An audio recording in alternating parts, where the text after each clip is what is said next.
Bom, o que a IAPAR hoje tenta mostrar aqui no Show Rural da Copavel 2011, basicamente é um pouco diferente do que a gente tem dentro do que o show preza. O que a gente quis mostrar aqui mais ou menos é um painel do que a gente fala sobre evolução e variação genética que a gente tem dentro da cultura do milho. Do que partiu e o que culminou para que a gente tenha hoje a tecnologia do milho híbrido. Bom, basicamente o que a gente tem aqui do lado seria um dos ancestrais do milho, que é o nome original seria teocinto, teocinte ou teozinto, que a gente fala. Mas comercialmente ainda hoje ele é usado. Ele é chamado de dente de burro aqui na região ou dente de cachorro, na região mais de Santa Catarina. Muito usado para corte e formação de silagem. Hoje em dia pela massa verde, composição, tempo e rebrota do material. Será que rebrota você consegue montar, Janis?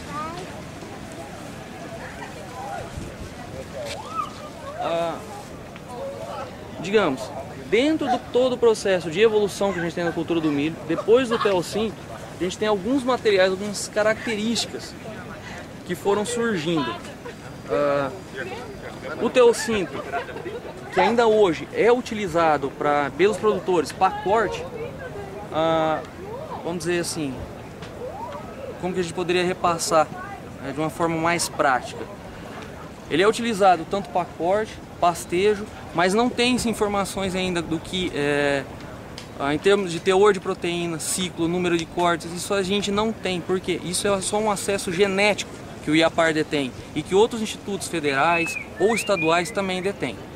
Então aqui o que nós colocamos foi mais para mostrar o processo de evolução. Qual o parental que originou hoje o milho moderno? Dentro de todo esse processo de evolução, surgiram também algumas características genéticas interessantes. Essa aqui é de um gene chamado tunicato, onde cada grãozinho ele é empalhado. Nós temos uma planta de milho que se assemelha muito ao material moderno, porém cada grão é encapado, além de toda a capa normal que ele tem, todo o empalhamento normal que ele tem.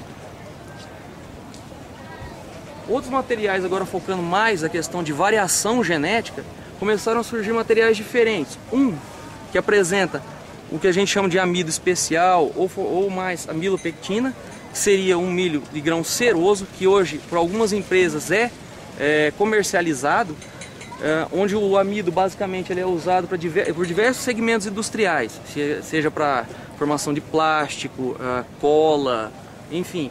Mas isso é vamos dizer assim, uma das características que é pouco utilizado pelo produtor em si, é mais entre indústria e a empresa sementeira.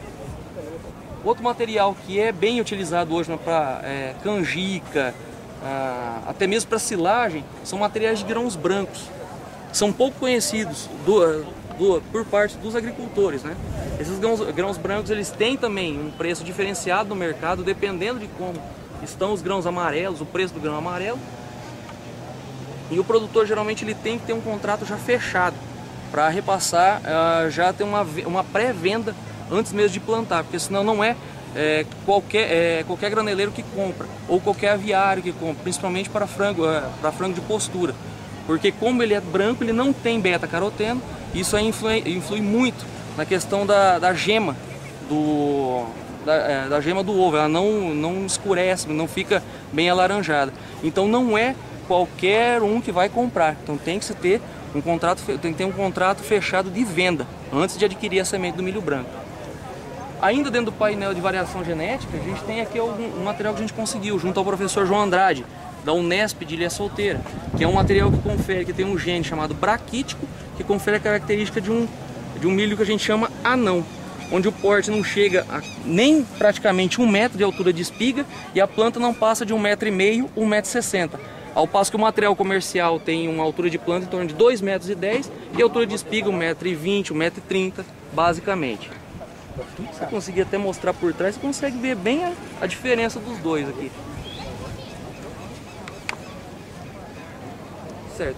Bom, em termos ainda de variabilidade, um outro segmento que tem sido muito procurado, tanto pelo IAPAR quanto acreditamos também pela Embrapa, é muito procurado, IAC em Campinas, é a questão de milho pipoca.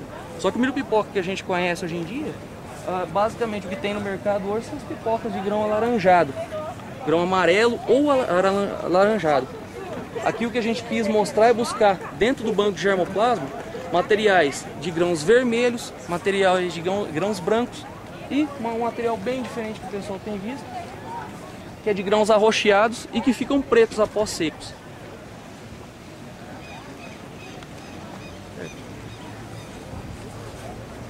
Mas ainda dentro desse painel nós quisemos repassar diretamente ao produtor porque o semente do milho híbrido hoje é muito caro. Para você chegar no milho híbrido, você tem basicamente são 7 anos para atingir primeiro as linhagens, que a gente usa tanto a linhagem macho quanto a linhagem fêmea, para você chegar na semente do híbrido que é comercializado. Para a obtenção por um método que era então chamado de tradicional, era em torno de 7 anos para se obter algumas das linhagens, a linhagem fêmea ou a linhagem macho, mais de 2 a 3 anos testando o híbrido. Hoje em dia, com algumas tecnologias que foram que remontam desde a década de 50 e 60 e que foram resgatadas, hoje nós temos a tecnologia dos chamados duplaploides, ou seja, em 2 anos a gente obtém as linhagens que vão para teste de híbrido. De 7 anos nós vamos para 2 anos. São 5 anos de diferença para a obtenção. Mas isso não quer dizer que a semente do milho híbrido vai ser mais barata. Não é mais barata, porque a linhagem ela é pouco produtiva, ela é baixa, tem uma incidência de doença extremamente alta. É complexo você tirar assim, um padrão de semente dela. O que acontece? Nós temos ali a base que seria o S0 nosso, de onde nós vamos extrair as linhagens. Pelo método tradicional que nós estamos demonstrando aqui, nós temos linhagens com 2 autofecundações, ela já começa a baixar porte, começa a aparecer uma taxa de doenças. Nós temos com 4 autofecundações, onde o nível de doença começa a aumentar muito mais.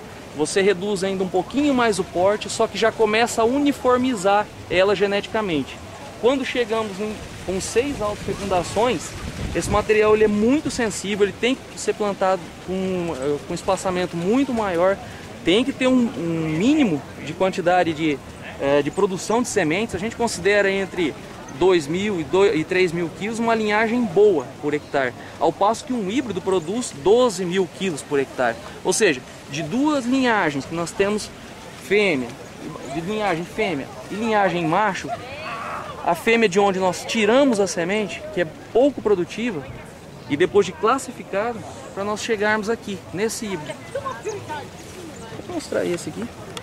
Ou seja, a partir de materiais puros, geneticamente, e que tem alto nível de doenças, é difícil controlar, é difícil você tirar um padrão de semente, por isso o custo da semente é extremamente elevado.